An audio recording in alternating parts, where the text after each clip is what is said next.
Hey guys, so it turns out I'm one of the 3 people in the entire universe who like both Dark Souls 3 and Bloodborne invasions. You know, they both bring different things to the table. Bloodborne's got it's just generally cooler, and there's more things you can do in it, but the mechanics are not nearly as polished as Dark Souls 3. There's a bunch of stupid shit that can happen, like, gun spam, like this. You can just keep doing that forever. Like I always say, as long as one person's repeatedly stunning you with their pistols, and I guess hyper armor doesn't really exist to pistols, it will always seem to be interrupted, you basically just have to stay away and wait for them to exhaust their ammunition. It's the only real answer to gun spam, is that eventually they'll run out, and then make 5 more blood bullets for the cost of 1 measly blood vial out of 20. There are a few ways you can deal with bullet spam, though. You can try jumping attacks, which never works, because jumping attacks can be interrupted at pretty much any point in their animation, despite their so-called hyper armor, and they miss, like, fucking constantly. Thanks to a glorious hitbox porn, your jump attacks will miss, like, 95% of the time you attempt them, unless they are a sideways sweep jumping attack, in which case they'll only miss 90% of the time. The other way you can do it, you can dash spam around them until their pistol stops aiming at you, like pistols and shotguns. They got pretty good tracking, but they don't have perfect tracking. It's like spears in Dark Souls 3. If you keep dashing, eventually you'll get around them and be able to attack safely from behind or the side. Blunderbuss is even more so because it takes them longer to recover.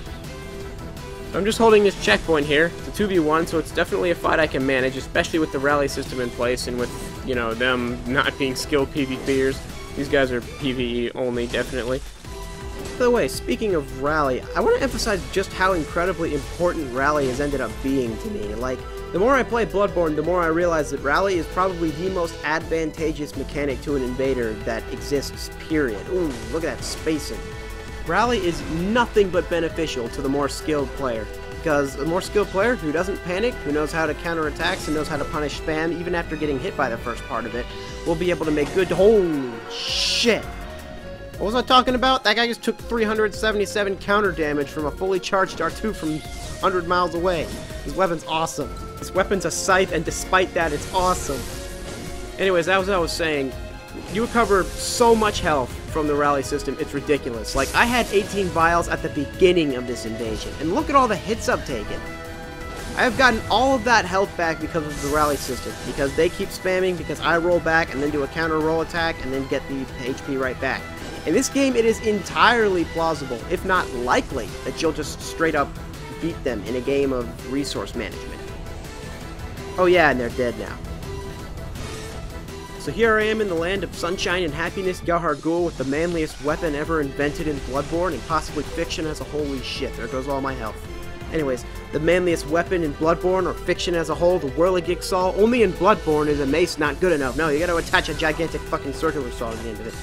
So we got 2 Chikages, and the only one who isn't a Blood Tinge build is the one who's spamming his bullets. Okay. So anyways, there's a couple mobs over there that don't really present a threat to even one player, so of course they're going to stop and wait and just never engage them. Good thing the ladies here are very proactive and have chosen to take initiative, so it's my chance to move in on them and try and get as much damage in as possible. Ooh, you're looking pretty lonely. Let's see if we can finish you off. Does that remind you of anything? Running R1 chase down kill? Because it reminds me of something. Anyways, now that there's 2 of them, this fight is absolutely manageable in every way. And wait, weren't you a Blood Tinge build earlier? Why do you have a Ludwig's now? Are you password summoned? I should probably lock onto him and find out. But why do that when I can just hit them and get all my health back using the rally system again? You know, I actually find myself winning Bloodborne invasions a lot more consistently than in Dark Souls 3 because I got the rally system at my back helping me win the resource management battle, and I have 20 blood vials that are really easy to get off. And he's throwing all his bullets away, I guess. Okay. Those aren't useful for anything else except dealing a very small amount of damage and a very tiny amount of hits done. That's definitely the way you should be using your weapons. R2! I just used an R2 unironically. I still love this game. So if y'all were listening to me earlier, you knew I had to retreat out here because bullet spam. Like I said, no answer. You basically have no choice but to retreat, which can actually be advantageous sometimes because it can make them think that they're pushing you back, when in reality you could be leading them into more mobs. Of course, these guys are not like that and just go back into this room. I hit them both in my attack arc, so I know that they're likely to hit R1 out of stun lock. For some reason, when you hit more than one person at a time, when there's more than one in range, they will continue attacking, even if they're in the middle of stun lock. So I just continue attacking them, and the one guy just dies. Now this dash you see here is actually a pretty good illustration of one of the bigger problems I have with Bloodborne. The reason roll catching is so difficult in this game is because of how much distance Quickstep covers. And I don't mean just raw distance alone, I mean the distance that Quickstep covers during the iframes. Like, the amount of distance you cover during the iframes of a Quickstep is long enough to get away from almost every weapon in the game, so very few are capable of roll catching, and the Whirligig is one of these weapons. Alright, there's a password summon in this group, although I don't know it yet, so I switched to my not Doomsday weapon.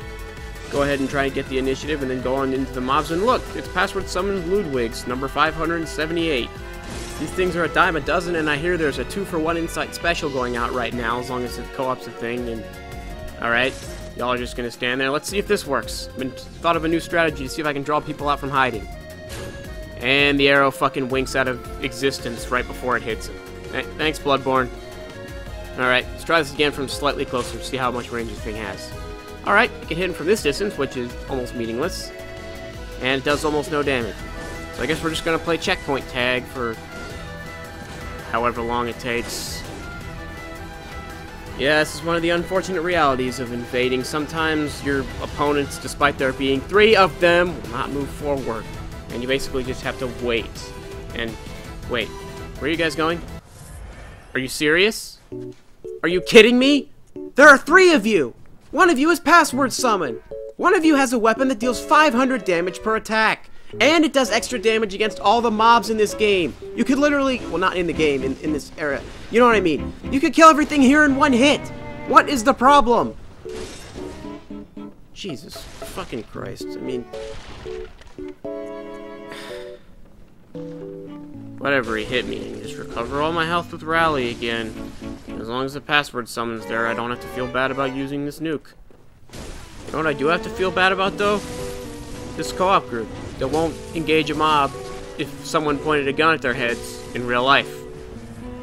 How long are we gonna do this for, you guys? Because I can wait. This is not the kind of invasion I want to lose, because I refuse to let you people... And we're doing it again. This is embarrassing. Everyone is watching right now. Yeah, I'm guessing this group of people didn't get the memo that apparently FromSoft games are supposed to be, like, difficult or something, you know, have someone like, challenge you. Well, there goes all my health immediately. Oh, shit, I gotta get out of this corner here, I guess. Well, I guess, you know, this is what happens when people don't want to play video games for the challenge. This is... What?! The mobs... Look, it's dead! The gargoyle's dead and they won't even come out here! What is wrong with you people? Is there... Do you not like the statuary? Is there a breeze up here you don't like? This is ridiculous! Oh, now there's an actual mob. Time to stop again. This is... Guys, quit this. Everyone, you're gonna give my whole audience cancer. There's Blunderbuss fan. And dead. Oh shit! Just let me be mean to that guy for just a second. I need to applaud him for his efforts. Run away! My weapon only does twice as much damage as yours. There's no way I can win. Also, I have backup. Luckily for me, verticality is not real, so I can just, you know, tank it. That fully charged R2 will work. I've seen it happen before. No reason not to go for it, because there's no way they'll ever try to punish it or something dumb like that.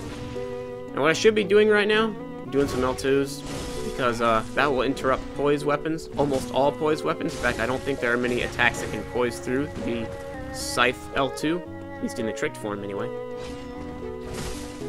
There's a dash attack. Okay, you're just gonna leave your host alone? Are you sure that's a good idea? My weapon does a lot of damage. Unfortunately, I'm unable to kill him because the rally system has a problem with counting hit confirms on the client side, even if they don't actually, you know, hit them, because there's the check on the client side and the check on the receiver side for iframes, and rally activates on the client side, not unlike bleed in Dark Souls 3. So that can be, it's usually helpful, but it's still dumb as shit, especially when I don't like it. Alright, there's a PvER2, PvER2 from the other guy, although that's not a hunter's axe. Maybe I should drop him one of those hunter axes. So we're just gonna hang out on the staircase forever because there's one mob ahead that would die in 2 or 3 hits from this massive greatsword that does righteous damage and therefore does more damage to mobs of that type. Oh, please just die. Please. God damn it. Would it kill you to die? I suppose it would, but you know what I mean. Fully charged R2, like I said. Nice knowing you, bud.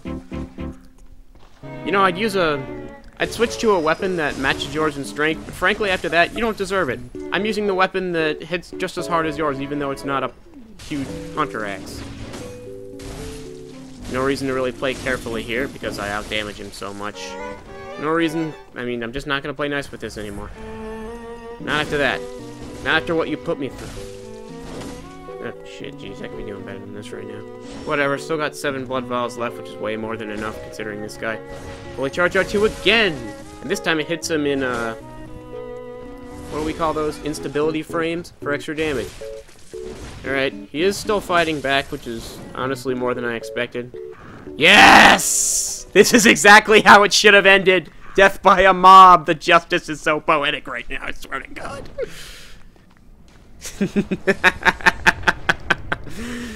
I hope it was worth wasting all that time. We'll see you guys next time. Oh, I didn't mean you guys like wasting time for watching the video. Wait, I don't